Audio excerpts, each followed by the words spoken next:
Rajpardi police station વિસ્તારના ઋષિનગર ફળિયા પાસે ખુલ્લી જગ્યામાં વલ્લી મટકાનો જુગાર રમતા 4 જુગારીઓને રોકડા રૂપિયા તથા જુગાર રમવાના સાધનો સહિત કુલ કિંમત રૂપિયા 17,130ના મુદ્દા માલ સાથે ભરૂચ લોકલ ક્રાઇમ બ્રાન્ચે ઝડપી પાડ્યા છે। એમપીવાળા પોલીસ ઇન્સ્પેક્ટર એલસીબી નાઓ ઉપરોક્ત સૂચનાઓ અન્વયે લોકલ ક્રાઇમ બ્રાન્ચની અલગ અલગ ટીમો બનાવી પ્રોહિબિશન તેમજ જુગારના કેસો શોધી કાઢવા સઘન પ્રયત્નો હાથ ધરવામાં આવેલ હતા। જે દરમિયાન આજરોજ એલસીબીના પોલીસ સબ ઇન્સ્પેક્ટર ડીએ તુવરનાઓની ટીમ ખાનગી વાહનમાં રાજપારડી વિસ્તારમાં પેટ્રોલિંગમાં હતી। જે દરમિયાન બાતમી મળી હતી કે રાજપારડીના ઋષિનગર ફળિયામાં બાવળોની ઝાડીમાં ખુલ્લામાં વલ્લી મટકાનો આંકડાનો જુગાર ચાલી રહ્યો છે, જેથી સદર જગ્યાએ એલસીબી ટીમ દ્વારા જુગાર અંગે સફળ રેડ કરી વલ્લી મટકાના આંકડાનો જુગાર રમતા 4 આરોપીઓને રોકડા રૂપિયા મોબાઈલ નંગ 2 તથા જુગાર રમવાના સાધનો મળી કુલ મુદ્દા માલ કિંમત રૂપિયા 17,130 સાથે ઝડપી પાડી તેમજ એક આરોપીને વોન્ટેડ જાહેર કરી તમામ આરોપીઓ વિરુદ્ધમાં જુગાર ધારાની સંલગ્ન કલમો મુજબ કાયદેસરની કાર્યવાહી હાથ ધરવામાં આવી હતી।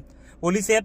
રાજેશભાઈ સોમાભાઈ વસાવા, મહેશભાઈ બચુભાઈ વસાવા, મનુભાઈ ભોલાભાઈ વસાવા તેમજ ચંદ્રસંગ બચુભાઈ વસાવાનાઓને ઝડપી પાડ્યા હતા। જ્યારે બાબુભાઈ વસાવા ઉર્ફે બાબુભાઈ શેત રહે સડક ફળિયું રાજપારડી તાલુકા ઝઘડિયા જિલ્લા ભરૂચનાઓને વોન્ટેડ જાહેર કરી તમામ વિરુદ્ધ જુગાર ધારા હેઠળ ગુનો નોંધી કાયદેસરની કાર્યવાહી હાથ ધરી હતી।